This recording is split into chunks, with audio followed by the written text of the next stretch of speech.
Hi guys, very warm welcome to all of you. आज की video में बात करूंगा मैं सीबीएसई में जो स्टोरी है आपकी, journey to the end of the earth by Tishani Doshi. ठीक है, तो इसको हम समझेंगे पॉइंट बाय पॉइंट में। जो मेन पॉइंट्स हैं इसको मैं आपको यहाँ पे कवर करूँगा। अब पहली चीज़ ये है कि अंटार्कटिका अगर आप देखेंगे तो है क्या। अंटार्कटिका एक कॉन्टिनेंट है जो बिल्कुल साउथ पोल पे पड़ता है। बहुत ठंडा है, एकदम ड्राई, एकदम ठंडा, बर्फ़ की कई किलोमीटर की इसके ऊपर जो अगर आप जाओगे अंटार्कटिका में, ठीक है, वैसे तो वहाँ इंसान नहीं होते, ह्यूमंस नहीं है वहाँ पे। सिर्फ वहाँ पे आपको कोई साइंटिस्ट या कोई रिसर्चर मिलेगा। ऐसे नॉर्मल लोग नहीं वहाँ पे आपको दिखाई देंगे कि कॉमन मैन वहाँ पे रह रहा है, घर बने हुए हैं, ऐसा नहीं है। ठीक है, तो वहाँ ह्यूमंस नहीं है, सिर्फ वहाँ पे साइंटिस्ट होते हैं, रिसर्चर्स होते हैं जो अपनी रिसर्च करने के लिए जाते हैं। बर्फ़ इतनी होती है कि मान लो पूरा जो कॉन्टिनेंट है वो बर्फ़ की चादर दिखाई देगी, एकदम वाइट कलर की, और इतनी मोटी चादर होती है कई किलोमीटर की। जो बर्फ़ की जो मोटी चादर है, लैंड के ऊपर लैंड दिखाई नहीं देता, बर्फ़ की चादर है मोटी, कई किलोमीटर की चादर है मोटी। ठीक है, और अगर मैं एनिमल्स की बात करूं, एनिमल्स वहाँ पे आपको मेनली मिलेंगी सील होती हैं, पेंगुइन्स होते हैं और वेल्स होती हैं। ठीक है, ब्लू वेल्स जो कि सबसे बड़ी एक लार्जेस्ट मैमल है, ठीक है, वो आपको वहाँ दिखाई देगी। तो अब अंटार्कटिका इंपॉर्टेंट क्यों है, पहला सवाल तो ये आता है। अंटार्कटिका पे अगर आप जाते हो या अंटार्कटिका के बारे में आप जानते हो तो इससे आपको अर्थ का पास्ट, प्रेजेंट और फ्यूचर सब कुछ मालूम पड़ेगा। ठीक है, तो बहुत फैसिनेटिंग जगह है, बड़ी इंटरेस्टिंग जगह है अंटार्कटिका। इतनी इंटरेस्टिंग है इसीलिए ये जो ऑथर हैं इस स्टोरी की, टिशानी दोशी जो हैं, ये अपने होम टाउन से, इनका होम टाउन था इंडिया में मद्रास में, मद्रास से ये फिर अंटार्कटिका जाती हैं। ठीक है, इनको जाने में काफ़ी टाइम लगा, 100 से ऊपर घंटे लगे, मोर देन 100 आवर्स लगे इनको वहाँ से, इंडिया से, मद्रास से वहाँ पहुँचने में, साउथ पोल पे अंटार्कटिका में। तो बहुत लंबा टाइम था, लंबा इन्होंने सफ़र किया, लेकिन ये बताती हैं कि इनके लिए वो लाइफ चेंजिंग एक्सपीरियंस था। इतना सब कुछ इन्होंने वहाँ पे देखा, इतना जो इन्होंने एक्सपीरियंस किया उससे इनको मतलब ना इनके लाइफ चेंजिंग एक्सपीरियंस हुआ। वो क्या क्या इन्होंने किया वहाँ पे, क्या क्या था, ये अब सब हम समझेंगे। ये पहले बताती हैं कि ये एक रशियन शिप थी जिसका नाम था एडमिक श्कोल्स्की करके।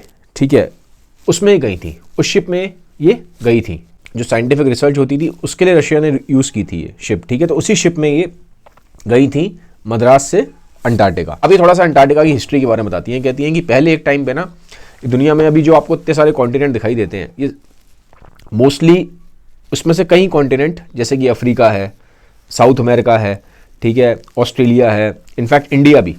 तो ये सारे, ये जो अभी बड़े बड़े लैंड मासेस दिखाई देते हैं, अलग अलग दिखाई देते हैं। अभी तो आपको ऑस्ट्रेलिया अलग दिखाई देता है, अफ्रीका अलग दिखाई देता है, साउथ अमेरिका अलग दिखाई देता है मैप में, इंडिया अलग है मैप में, बट ये सारे ना एक साथ जुड़े हुए थे। एक सुपर कॉन्टिनेंट था साउथ में, अंटार्कटिका के साथ India, Australia, Africa, south America सब जुड़े हुए थे। एक बड़ा सा लैंड मास था, एक बड़ा सा सुपर कॉन्टिनेंट था जिसका नाम था गोंडवाना। ठीक है, और ये गोंडवाना जो सुपर कॉन्टिनेंट था ये बहुत मिलियंस ईयर्स तक रहा, कोई दिक्कत नहीं हुई।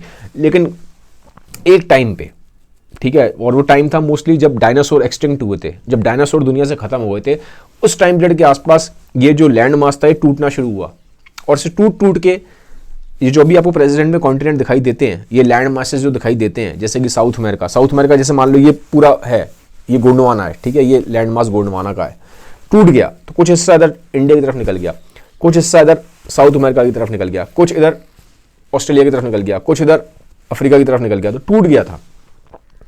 लेकिन था एक टाइम पे सब एक साथ ही।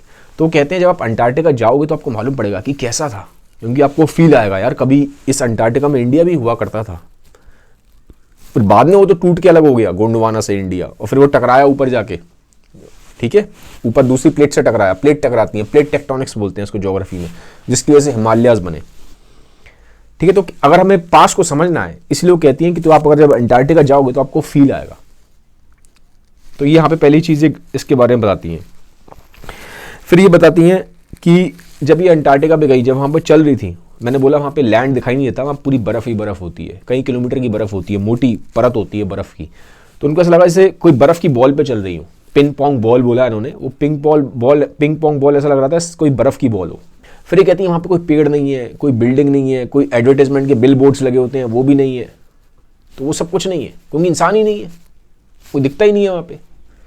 और आपको कोई सेंस ऑफ टाइम नहीं होगा, क्योंकि जब आपको ना कोई ऐसे पेड़ दिखाई दे रहे हैं, ना बिल्डिंग दिखाई दे रही है, ना अगल बगल में कोई इंसान दिखाई दे रहा है, तो आपको पता ही चलेगा कि क्या टाइम चल रहा है। दिन के 2 बजे हैं, दिन के 4 बजे हैं, सुबह के 9 बजे हैं, नहीं मालूम पड़ता, कोई सेंस ऑफ टाइम रहता नहीं है। तो कहते हैं चीज़ें आपको ऐसी ऐसी दिखाई देंगी, बहुत छोटी छोटी, बहुत छोटे छोटे आपको इंसेक्ट्स भी दिखाई देंगे, और बहुत बड़ी बड़ी आपको वेल्स भी दिखाई देंगी, पेंगुइन्स भी दिखाई देंगे। तो माइक्रोस्कोपिक एनिमल से लेके बहुत ही बड़े आपको वहाँ पे एनिमल्स दिखाई देंगे। तो ये जो है डिफरेंस बहुत ज़्यादा है वहाँ पे, इस तरीके से दिखाई देता है।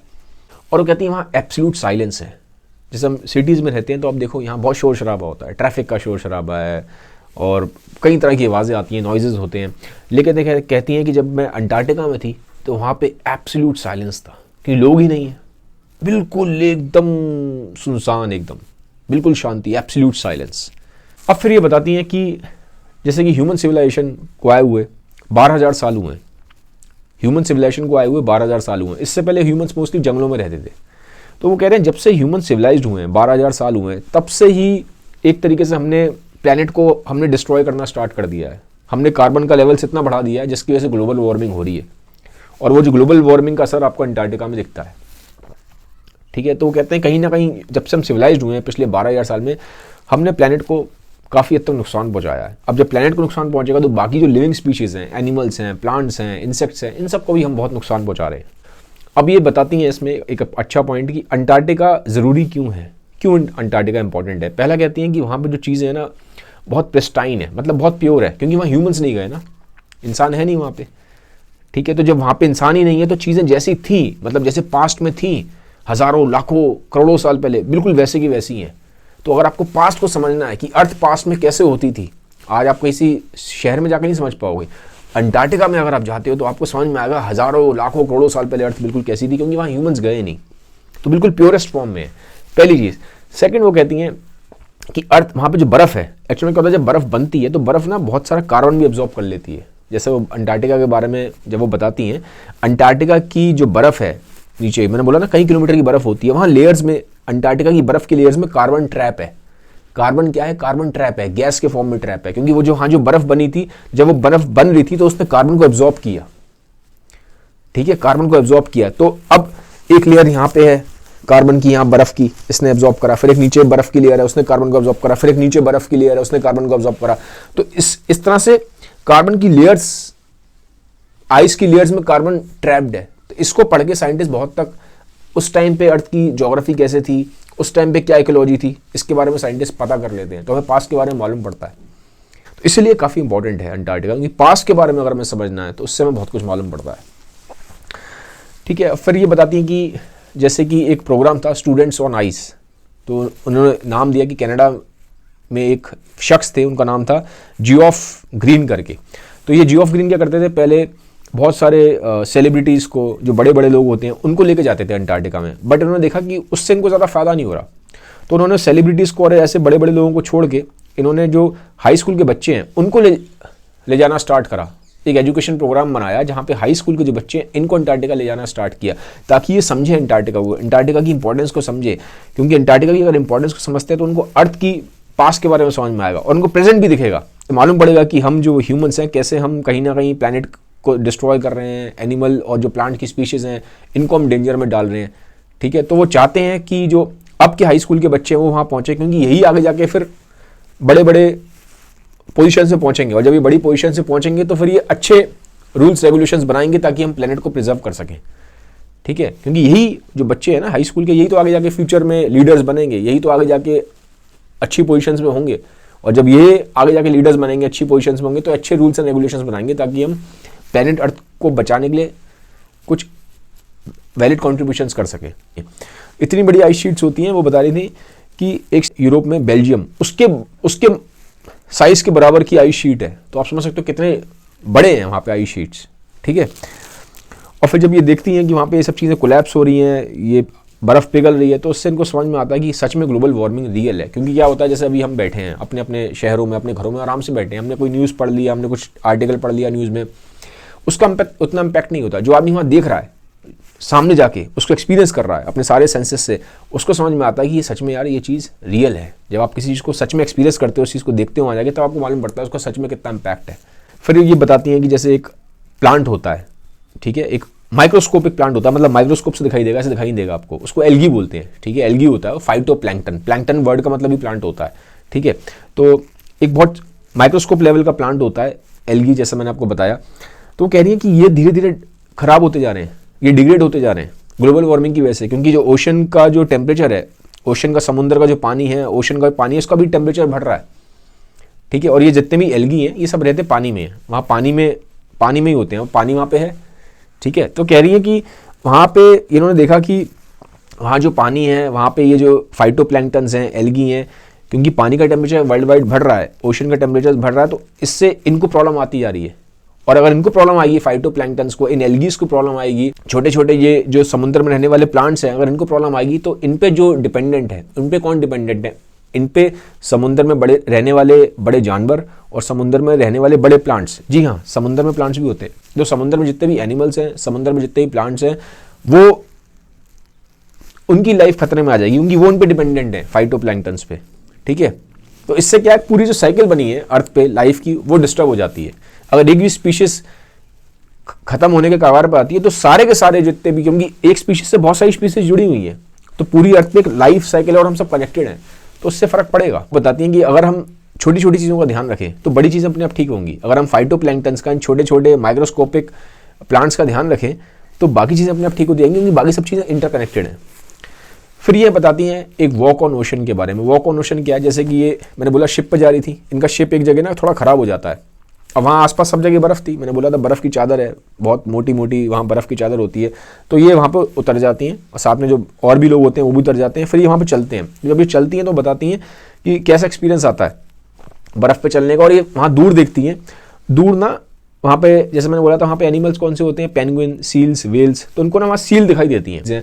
तो वहाँ सील्स को देखती हैं, और जो सील्स होती हैं वो आराम से धूप में लेटी होती हैं, ठीक है, वो रिलैक्स कर रही होती हैं धूप में। इसको कंपेयर करती हैं, जो शहरों में आपने देखा होगा बहुत सारे ट्रीज़ होते हैं, ट्रीज़ की शेड में आपको दिखाई देगा बहुत सारे जो डॉग्स होते हैं वो रिलैक्स करते हैं। इन दोनों लाइफ को कनेक्ट करती हैं। तो कहती हैं कहीं ना कहीं अर्थ पे सारी लाइफ इंटरकनेक्टेड है।